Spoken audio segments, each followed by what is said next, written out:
I'm Heidi Stark, and this is Pretty Red Flags, the podcast, episode 9. This podcast is three things in one. A true crime podcast, because 99.9% of these things actually happened. A dark romance audiobook, because I'm reading these chapters page by page.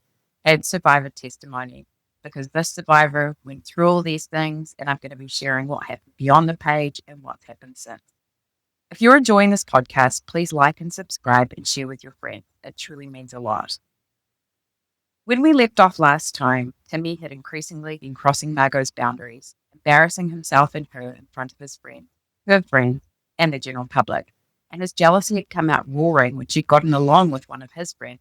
It's beginning to feel like the genie can't be put back into the bottle. Chapter 45. It's 5 o'clock somewhere. A few days later. The rain has stopped by the time we pull into the beach parking lot, finding the perfect parking space right by the particular strip where Timmy wants to take me. The sky is still cloudy and the scent of wet pavement and salt air lingers in the breeze, creating that delicious post-rain calm that feels like the earth is catching its breath. We wander towards a convenience store on the way to the sand. Timmy grips my hand and there's an urgency to the way he tugs me along. Come, he says, like he's on a mission. Inside, he picks up a half pint of whiskey and I get some water and energy drinks. It's early to start drinking, but I don't want to be judgmental. I tell myself it's harmless, just a little fun, and I don't want to be the one who ruins the vibe. After all, it's only a small bottle and just the two of us, not bothering anyone. We reach the beach and he opens the bottle with a grin. Just don't be obvious about it, he hands it to me. I take a sip, the amber liquid warming my throat. Timmy takes the bottle back, and this time he drinks deeply, draining nearly a third of it in one go before sprinting into the water. I watch as he swims out into the ocean, his body cutting through the waves with ease, and he floats around for a while. There's something magnetic about him, like he belongs out there in the water, where everything is fluid, wild. I sit on a bench, enjoying the gentle, salty breeze rippling through my hair, rustling the palm trees overhead. It feels peaceful in many ways, but there's a strange edge to the day, like a tune slightly out of key. Something about the way he's acting, a bit manic and erratic, makes me feel unsteady, like I'm riding a wave, but I'm not quite sure where it'll crash. He runs back from the water, grinning like a kid who just won a race, and rinses himself off under the outdoor shower. Without missing a beat, he grabs the bottle from me again, takes a few more gulps, and looks at me with that same wild grin. Let's go feed the ducks, he announces, his energy surging. I'm not surprised he wants to feed the ducks. I mean, it seems like one of his favorite things to do, and it's really surreal watching the birds interacting with him. But I hesitate, that strange feeling stirring again in the pit of my stomach. Feeding the ducks is innocent enough, but there's something about the way Timmy hurls himself into everything that feels off, too fast, too much. Still, I follow him to the pond, determined to push away my unease and just enjoy the day. He's teaching me that life should be fun, and the way he interacts with the birds is unique, like he's somehow on their wavelength. They flutter around him once again, landing on his shoulders and arms, squawking as he feeds hunks of bread. This time I join in. I've always been a bit fearful of birds, but it looks like so much fun. I hold out pieces of bread just like he showed me, and they land on my arms and my head.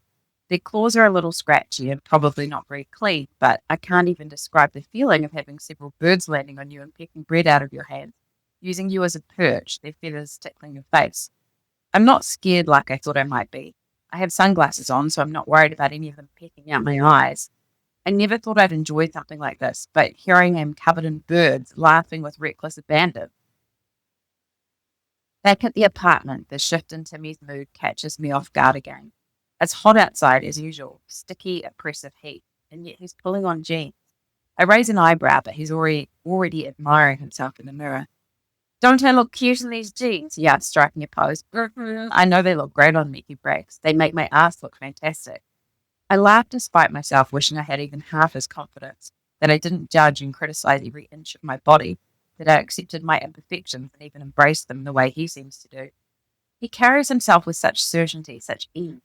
I wonder what it would feel like to look in the mirror and love everything I see, to move through the world with no reservation, to never doubt that I belonged in any setting. Timmy makes me feel like I could maybe learn to do that, like I could stop second-guessing myself, stop being so self-critical, stop feeling like I almost have to justify my presence everywhere I go to just be. And I appreciate it. I lean into it. I've never had it like this before. Then he adds his Superman cape to his outfit and I laugh. This man is literally running around nothing but jeans and a child-sized Superman cape and a hat. No shoes, no undies, no shirt. Just the essentials from his perspective, I suppose. And a grin that says he knows how absurd he looks, and he loves it. He braids some tea leaves into a gorgeous bracelet and ties it around my wrist with a flourish. For my love, the love of my life, he says, leaning down to kiss me. You're everything I've ever asked for and more, Margot. I'm so lucky to have you. His words make my heart flutter and I kiss him back, sinking into the moment. It's passionate. What a gorgeous man treating me this way, making me feel so special, so adored. There's something intoxicating about the way he treats me, like I'm the only person in the world who matters to him. We go to the zoo, Superman cape and all. Before we go in, we frolic of all things, because that's what life with Timmy involved, a lot of frolic. He chases me around a giant banyan tree, and I laugh as he darts through the tangled roots, his Superman cape trailing behind him. He catches me, pulling me into a kiss, and I get butterflies. It's like we're in a scene from a romantic movie. Nobody's ever chased me into a tree and kissed me before, but it's totally something that Timmy would do. Things feel light and perfect, but at the same time, there's still that same nagging feeling in the back of my mind. The way he throws himself into everything, whether it's feeding birds, wearing ridiculous outfits, or sprinting through the zoo. He's having fun and making me laugh, but it almost seems a little unhinged. I tell myself that it's just spontaneity, that I should enjoy it, but it doesn't sit quite right. His energy feels almost too frantic, like a balloon overinflated and ready to burst. We grin as we snap a few selfies, leaning in to hold each other. I look at the photos and we seem so happy, our eyes sparkling, our smiles wide. This is fun, I tell myself. This is good. Back at the apartment building, Timmy's antics continue. I gasp as he dives into the pool, belly first, the sound echoing off the water. I gasp again as he stays under for what starts to feel like way too long, and then he pops back up, water spraying wildly around him as he emerges, a huge grin plastered on his face. He films himself underwater. I got a good video, check it out, he says, holding out his phone. Wait, are you sure your phone's meant to be in there? I ask, frowning. Yeah, it'll be fine, he assures me. iPhones are all water resistant. Oh, okay, I say. I was today years old when I learned that. If that really is the case, I wish I knew ages ago. I've bought so many waterproof phone cases over the years, but he seems to know more about this stuff than me. After his swim, we go back upstairs where he discovers his phone did not, in fact, agree with the chlorinated water. It starts glitching and then turns off completely. He paces back and forth, his mood swinging wildly from irritation to indifference, back within minutes. Fuck, I'm so angry, it's meant to be water resistant, he complained. When I ask if he'd like me to take him out for a nice dinner, he perks up immediately, like a switch is flipped. He puts on my floppy hat and a bow necklace, and we head to one of my favourite spots for pizza and martinis. His outfit's quite ridiculous at this point, and he seems to bask in the amused glances of other pedestrians as we walk there and back, as if it fuels him. I laugh, but that feeling, the one I keep pushing down, lurks beneath the surface. The day is fun, but I just don't feel quite like myself. I'm swept up in a wave, a riptide of Timmy, swept along by his energy. He's impulsive and spontaneous and fun, and I like those attributes. But he seems to be getting into some type of manic episode. His mannerisms are becoming more erratic, his stories are getting wilder. He's wearing more and more eccentric outfits. But it's been a fun day overall, and I don't want to ruin the moment. And I certainly want to distract Timmy from being angry over his waterlogged phone. So I push the uneasy thoughts away. Just enjoy the day, I tell myself. Ride the wave. But deep down, I know that waves like this always crash, and when they do, they leave you gasping for air. My reaction to this chapter: by this point, Timmy has disappointed me with his behavior and crossed enough boundaries that I'm starting to realize this isn't sustainable. I don't know what that means exactly, though, and I think I'm starting to grapple with the cognitive dissonance. Not that I really understood what cognitive dissonance meant at the time. The highs were so high. He was so adventurous and carefree and almost childlike, and part of me craved that. The part that didn't get to be a child, that had to grow up too fast and essentially parent my own mother, the one who lost her father way too soon. To me, made me feel like I could get that back somehow, that time. But he was also starting to show his true colours. His little jabs were becoming more severe by this point. Him not wanting me to meet his friends, the way he would behave so sloppily at bars, his shoplifting. It was really hard to pull all of these things together into a clear picture of a person, especially when that same person was able to make me feel so loved, so seen, and so special. Something showed up on my Facebook feed 2 days ago which seemed particularly fitting for this chapter and what has come before him. This is from Detoxify by R.L. Drake. A narcissist will study you like a subject, not a person. They learn what makes you light up, what makes you ache, what makes you forgive. They collect that information not to love you better, but to maneuver you faster. Every soft thing that you ever confessed becomes a tool in their hand later. That is the betrayal underneath the betrayal. It was never intimacy, it was research. And once you see the notebook they've been keeping on your weaknesses, you finally understand why their apologies always sound like strategy. Chapter 46. Fuck off. Okay, thanks, bye. His phone buzzes again and again. The word worst keeps flashing across the screen like a taunt, each ping grating on my nerves. Worst, worst, worst. Then a new message lights up the display. Worst. Come pick me up, sugar. It's impossible not to see it. I mean, maybe I am craning my neck a little, but can you blame me? My gut twists into a knot, a sinking feeling dragging me deeper with each buzz. The casual way he lets her messages pile up, completely unconcerned, makes it worse. It's as if her texts don't even register as a problem to him, but they're glaring at me like a neon warning sign. Every time his phone buzzes, the image of her suitcase on Timmy's bed creeps into my mind. Why the fuck is this girl blowing up your phone, I asked, trying but semi-failing to keep my voice calm. My heart beats fast against my ribs. I thought you said you didn't want anything to do with her. I raise a brow, the unease racing through me. Timmy shrugs, his face annoyingly neutral, like this is a minor inconvenience. I don't. I narrow my eyes. Well, she doesn't seem to have gotten the hint. He shrugs again, his indifference only fueling my irritation. I'll tell her to piss off. She's annoying. She must just want something. Annoying. That's all she is to him, he says. But my gut keeps whispering otherwise, and I can't shake David's words from earlier. Banging her, that's why he went radio silent for a few days. He's insecure, and people like that cheat, especially when they know you're out of their league. David's words swirl in my mind, needling at my insecurity, making it impossible to ignore the nagging doubt. He has an agenda too, I remind myself, but no matter how hard I try to dismiss it, the suspicion sticks sharp and persistent. I need to know the truth. I take a deep breath, steeling myself. When she visited, I asked slowly, did you sleep with her? The question hangs between us, heavy and loaded. Timmy blinks, clearly taken aback by my directness. What kind of question is that? He snaps, his tone defensive. I watch his face closely, searching for any flicker of truth. And there it is, something fleeting. A flicker of guilt or frustration, maybe both, gone almost as soon as it appeared. Well, did you? I asked again. His expression darkens. No, he scowled, and it's none of your business. We weren't together then, Margot. We hadn't even met in person. Stop asking me if I slept with her. The sharpness in his voice feels like a slap, leaving me embarrassed and stunned. My cheeks burn with shame.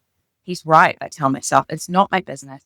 If something did happen between them, it happened before us, before Timmy and I existed as a couple. So why does it matter? And he's saying nothing happened, so I should trust him. Okay, I mutter, feeling like I've been put in my place. We drive in silence for a few minutes, the weight of the conversation hanging heavy, the hum of the car engine the only sound between us. Just as I think the conversation is over, Timmy speaks again, his voice quieter, but no less jarring. Well, okay, I did have sex with her. I feel like the ground just dropped out from beneath me. My stomach twists violently, bile rising in my throat. Excuse me? It didn't mean anything, he says with a shrug, like he's explaining away something very minor. She's just this annoying girl I've hooked up with a few times. I didn't even know for sure you were coming to the island, and she was just there. His tone is flat, unbothered, as if this explanation should just somehow make everything okay. She's just a friend, though. We don't like each other as anything more than that. Never have, never will. I'd certainly never date her. She's a mess. The words hit me like a punch to the chest, and I try to breathe through the sting. Right, I frown. My fears have been realized. It's not that he slept with her. It's the lie. I asked him point blank, and he lied about it. And now, here she is, still texting him, still blowing up his phone, still trying to insert herself into his life, into our life. It's not the sex that bothers me, I say, my voice tight, because you're right, we weren't together, we hadn't met yet. It's the fact you lied about it. I know you've been with other people before you met me, of course you have, but you specifically lied to me about her, and now she's still reaching out to you, still trying to get your attention. That's what makes this gross. Timmy sighs, rubbing his face as if I'm the one being difficult. She probably just needs a ride somewhere, he mutters. She uses people like that. He looks at me with an almost childlike expression, almost as if he expects me to take his sign. We're not interested in each other like that. You have nothing to worry about. I want to believe him. I really do. I try to tell myself that we weren't together when it happened, that it was in the past and that it doesn't matter. But the fact she's still texting him, trying to get him to go and pick her up from somewhere, makes it very much my business now. I swallow hard, trying to push the knot of discomfort deeper down. Maybe he's right. She's just someone from the past who won't take a hint. Maybe I'm overreacting. But the truth still gnaws at me. If everything is as simple as he says it is, why did he lie in the first place?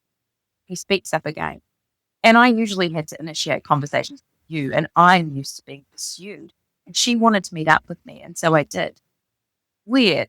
So it's now at least partially my fault he went and slept with his friend that he told me he was going to meet up with when I was hours away and hadn't even met him. And what is this nonsense about him being pursued? Are there more like her trying to get into his pants even though he's in a serious relationship? We drive on, the silence between us heavy and uneasy. I stare out the window, watching the palm trees blur past, trying to make sense of everything. I want to trust him. I want to push these doubts away and just enjoy being with him. But the lie sits between us like a stone, impossible to ignore, just like the missed messages and calls on his phone. No matter how hard I try to convince myself otherwise, I know something isn't right, and she needs to leave us the fuck alone. My reaction to this chapter, I really do have a lot to say, but some of it's going to happen later, because this storyline truly took on a life of its own after this duet was published. And when I do share with you what happened, your mind is going to be blown, just like mine was, and still is. He'd been so adamant she was just some annoying friend, but her having her suitcase at his house didn't add up. When he confessed he slept with her and she wouldn't leave him alone, I was so irritated. On reflection, my irritation likely stemmed from his account of events not matching her behaviour.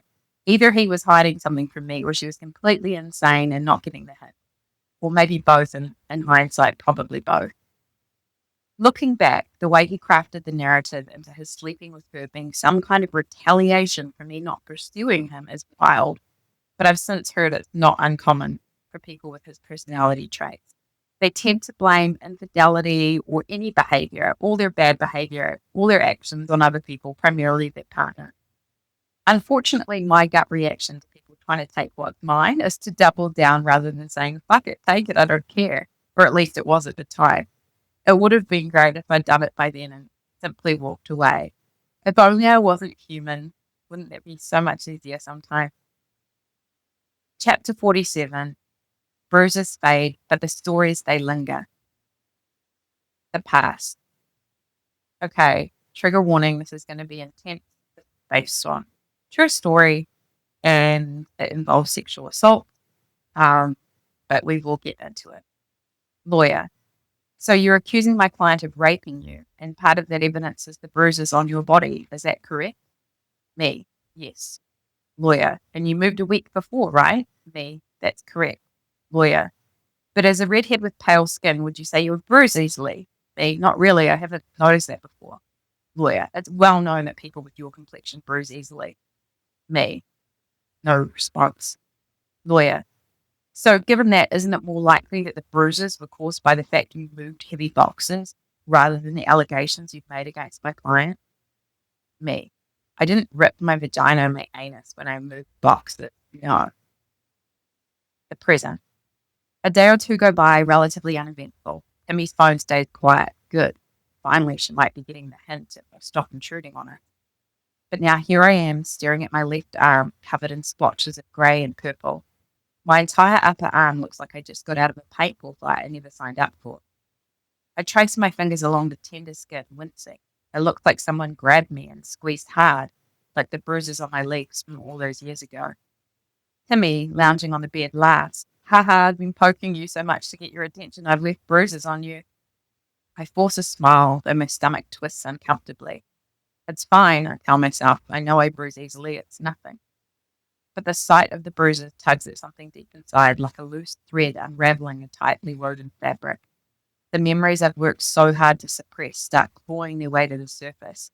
My mind drifts back to those awful photos, evidence taken after the assault. I remember the ugly purple and grey marks on my legs, the ones the lawyer tried to explain away with his slick words about moving boxes of pale skin. These bruises don't look so different, I realised, my pulse quickening. But this is completely different, right? My PTSD is just making me correlate two completely separate things. Timmy didn't hurt me. He was just being playful, excited even. He was showing me the K, poking me to get my attention, sharing his joy. That's not abuse, it's affection, isn't it? It was just poking. Timmy catches me staring at the marks on my arm. Oh, babe, he says, his grin widening. I really didn't mean to bruise you up so bad. I forget how strong I am sometimes. I'll try to be gentler. He reaches out and strokes my arm lightly as if that erases the purple blue blooming under my skin. I would never hurt you on purpose, he says, softly brushing my hair behind my ear. His eyes widen and stare make me want to believe him. This is just how he shows love and enthusiasm. I laugh, though it feels brittle in my throat. Just maybe don't do it so hard next time, okay? Deal, he says, still smiling. I mean, I wanted a redhead with creamy, milky white skin and freckles. I didn't know you'd bruise like a banana, he teases. And before I can stop him, he pokes the exact same spot again. It's playful. It's supposed to be playful, but the poke lands heavier this time, like a little jab to my soul. The room feels different now, like the air has thickened with something I can't quite name. My laughter dies in my throat and I shift uncomfortably. The playful moment has turned into something else entirely, though I can't quite explain why. He grins as if he doesn't notice the shift, or worse, as if he does notice and finds it amusing. I try to laugh it off again, but my voice sounds strange to my own ears. Discomfort lingers, curling deep inside my chest like a coiled spring ready to snap. I tell myself it's nothing. He's not hurting me. He's just playing around. But the flashbacks won't stop. I see the lawyer's smug face in my mind, the disbelief in his eyes as he tried to make my pain seem insignificant. I remember how easily the truth was twisted back then, how it made me feel like I had overreacted. And now, standing here, staring at my bruised arm, I can't help but wonder, am I doing it again? I brush the thought away, force a smile back onto my face. Timmy means well. He loves me. He's not like the others. But the atmosphere in the room stays heavy and a little knot in my stomach twists tighter. Because deep down, a quiet voice whispers, this isn't okay. This doesn't feel right. And it's a precursor to something that's going to be much worse. My reaction to this episode, this chapter, well, I have a lot to share and it's not easy, but it's my truth and I'm going to speak it. In 2011, I returned from completing my MBA in Canada back to New Zealand. I was able to get a job back at the firm that I'd left for my studies, and I challenged myself to complete 30 days of going to the gym in a row. On day 29, a man introduced himself to me. I'll save the full story for another time if I choose to share it, but the person in question asked me out on a date. He had a successful career. It was one that people usually associate with the person being trustworthy. And after the first date, he invited me up to his condo and I said no. After the second date, he ended up spiking my drink and sexually assaulting me. I went through a lengthy court process where he hired the best lawyer in the country. Because I couldn't remember all the details because he put something in my drink, the jury couldn't find him guilty beyond a reasonable doubt. The judge shared with the prosecutor that the jury believed me, which is quite an unorthodox thing to do, but it happened. A few days later, somebody tried to break into my apartment. I'm not sure if it was a warning or what. In either case, I fled the country and moved to the United States. I haven't really shared this with my readership, but now it's out there. In any case, I have PTSD from that. The Bruce story was very much real and how it was framed in court and why it triggered something very specific in me when Timmy started bruising up my arm in such an innocent way. Based on research since, after dealing with someone like Timmy and his tendencies and behaviors, I have found that starting with bruises and poking is also a very common way that men or people in general, but especially men like this, behave. And it might be played off, and it usually is played off as accidental or playful, but there's something more sinister underpinning it. So if this is happening to you, I encourage you to research. I found some valuable resources online, but you're not alone in having it happen to you. Chapter 48, in the same place. Timmy and I hanging out at Maddie's and we have another fight, and we fight hard, words flying like daggers, sharp and relentless. He starts another argument over what feels like nothing, and his cruel words sting in a way I don't expect. Needing air, I leave the apartment without another word and head down to the beach. I need space to think, to untangle the mess in my mind, and to breathe without feeling suffocated by him. The sand is cool under my feet as I sit near the water. listening to the waves slap the shore. The sun is dipping low, the sky streaked in oranges and purples. The sound of the surf is usually enough to calm me, but not today. My emotions are too tangled. Hope, frustration, and confusion swirling together like a storm cloud. I open my phone and pull up a playlist I've been building. It's called Timmy, with a broken heart emoji tacked onto the end. I scroll through the songs, playing a few, letting the lyrics hit hard. Every word feels like it was written for me for this exact moment. The knot in my chest tightens, my emotions too close to the surface. My phone buzzes. It's him. Of course it's him. I ignore the call. Moments later, a flood of text lights up my screen. Apologies, rushed and messy, pour in, and I could almost hear the desperation in her voice through the words on the screen. Timmy, I'm so sorry. Please, Margot. I don't even remember what we were fighting about. Just give me a chance to talk to you. I exhale sharply, my resolve crumbling faster than I'd like. I shouldn't answer him, but the void inside me, the strange, aching emptiness, grows bigger without him around. He's become like gravity, pulling me in, bending me toward him, even when my better judgment tells me to resist. So I reply, me, okay, if you promise you'll stop treating me this way, to me, I promise, Margot, please just let me see you. Me, fine. To me, can you get me an Uber? I roll my eyes and let out an audible groan, feeling a mix of frustration and shame as I pull the Uber app up on my phone. Why am I doing this? He could easily walk. It's a 20-minute stroll, maybe 30, but here I am, once again enabling him, throwing money at the problem to bring him back to me. It feels ridiculous. He's a grown man, for God's sake. But that void gnaws at me, and before I know it, I've ordered the Uber. I stay sitting on the sand, the waves lapping at the shore as guilt settles over me like a heavy fog. Not long after, I see his familiar shape approaching the beach. He's clutching a large tote bag, and the moment his feet hit the sand, he runs toward me with open arms. He scoops me up, holding me tight like he's afraid I'll disappear if he lets go. Oh my gosh, Margot, he whispers into my ear, his voice a mix of relief and something almost frantic. I've missed you so much. I love you. I thought I'd never see you again. I was so scared. The intensity of his words make my heart ache. They feel so big, his love all-consuming, and I can't help but get swept up in it. Then comes the bag.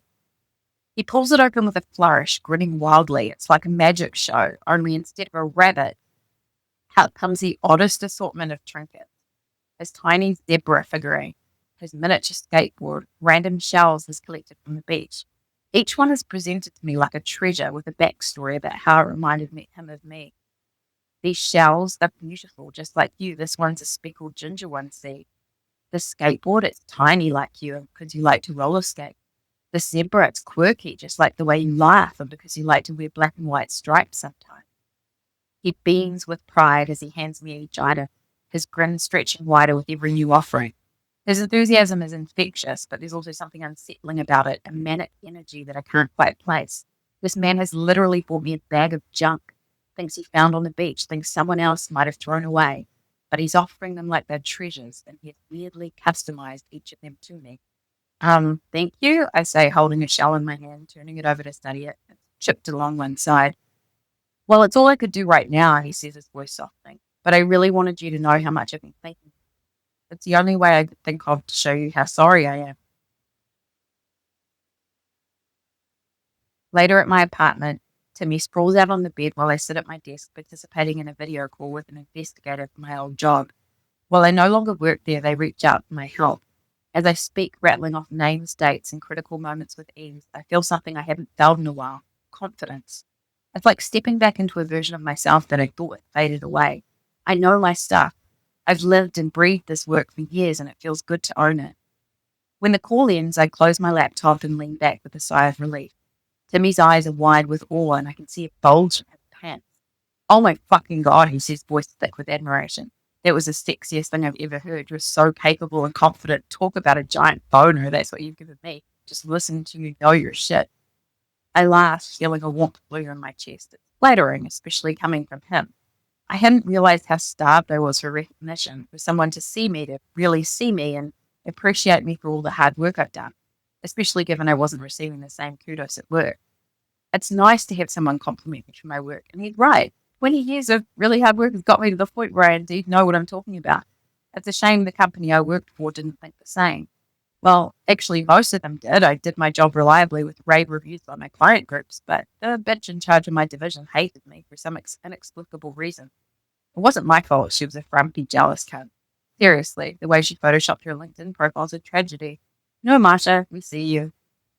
I often find that people who define themselves as strategic automatically are dismissive of me. They're often narrow-minded, glorified admin personnel who weasel their way into the C-suite. All the while, I'm actually carrying out multi-year plans. But go off, Marsha.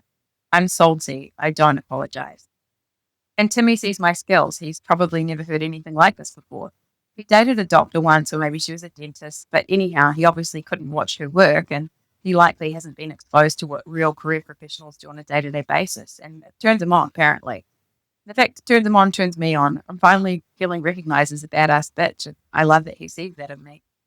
Sure, my ex would compliment my grace in the most difficult meetings that he couldn't help but overhear, acknowledge my competence in passing, but nothing like this. Nothing so electric. This intense appreciation is new and it's flattering, and the fact that Timmy finds it a literal turn on, that's also new and intoxicating. Seriously, he grins, coming over to kiss me deeply. You're amazing. I loved hearing you talk like that. The words fill me up, bolstering me in ways I didn't know I needed. But even as I bask in his praise, a part of me knows I'm standing on a dangerous edge. Timmy's love feels so big, so all-consuming that it's hard to separate myself from it. His compliments are addicting, pulling me deeper into his orbit. It's like being caught in a vortex, one moment spinning with joy, the next disoriented and unsure of which way is up. Time bends around him. My judgment slows and I find myself making choices I wouldn't have made before him, like ordering him an Uber when he could have walked, like laughing off bruises left by playful jabs, like ignoring the red flags that keep unfurling around me. He sees me in a way no one else ever has. He makes me feel beautiful, cherished, adored, and understood. But at what cost? Even as I relish the way he admires me, a voice in the back of my mind whispers, be careful. You're giving away too much of yourself. He's holding you too tight. And yet I don't pull away because right now the pull of him is too strong and I can't seem to find my way out. My reaction to this chapter. The song that came up on my phone at the beach was Waiting for Never by Post Malone, and these lyrics stood out to me so much, like he was watching my life and singing about it. The verse goes, should have seen the signs, so I guess I deserved it. Made a habit overlooking cracks in the surface. Going along with the bullshit you sold me. What was I to do when the bottle stopped working? Trying to make a home out of a house while it's burning down, burn it to the ground. And then the chorus. When all these tattoos fade, I'll never look back. You'll be in the same place. I keep telling myself if I wanted you to change, I'd be waiting for never, waiting for never. One story I didn't share in the book is that Timmy has this really bizarre tattoo very prominently on his body. It looks a bit like a child drew it, lots of weird lines and dots, like scrawly scribbles. When I asked about it, he admitted he bought himself a tattoo gun and did it himself. Needless to say, it's not the finest artwork. That's just a funny story to lighten the mood, but for real, those lyrics hit really hard. When he showed up at the beach, which was quite frankly a bag of junk, he made it so entertaining and it was so ridiculous I found it easier to just laugh. It was a time when I was just craving lightness and it didn't matter that he was literally handing me trash. A narcissist survivor and expert online, Cynthia, S1E10, she's quite prominent. She recently did a roleplay video about this and how it's common for a narcissist to quite literally hand you trash or something really ridiculous and make it out to be a gift while they're bestowing literal diamonds and other stuff on other people. Again, there was a shadow part of me that didn't want to come across as ungrateful or snobby because I wasn't appreciative of his gift, even though they were literally other people's discarded junk that a man in his late 30s had picked up from the beach. As it pertained to my work, he had listened to me talk about how bad I felt about the way that job ended, how I was the only person in my team, which was a very high-performing team, get a retention bonus, that the head of my function took a personal dislike to me for no known reason. She'd cancel our meetings all the time. She hired someone above me and my peer because she apparently couldn't be bothered dealing with the fallout of picking one of us to lead the team. She was literally horrible to work with. And the person she hired was also awful to work with, a huge political climber, very self-serving. When they decided I couldn't stay working for them, it was frankly devastating. Obviously, it ended up having a run-on effect into my life. Having the continuity of that job would have helped me to put Timmy's behavior into perspective. But Clearly, that was not to be, and the universe had other plans. In either case, I'd been very open with him about that situation. So he knew all of this information. So he pumped me up and told me how amazing I was. He'd never been around a corporate person. He'd dated people with amazing occupations, but mine was a new one for him, and he was all googly eyed about it. And that felt so much better than how I was being treated by the so called professionals at my former job. That's all for this episode. This was truly an intense one. I hope you can appreciate I shared something truly personal. And I hope it helps someone hearing it. So we're going to leave it there. Next time, things are going to get crazier, if that's even believable, but maybe a bit lighter, as the next chapter is called Denticle Porn. Yep, you heard that right. Not tentacle, denticle. We'll explain. If you're not familiar with the tentacle version, Google before you listen, not while you're at work, but it's a thing. As always, I'd love to hear from you, whether you've been in a similar situation or what stood out to you about this episode. Remember to like, subscribe, and share with your friends. And in the meantime, remember, it was never you, you're not too much, and it wasn't your fault.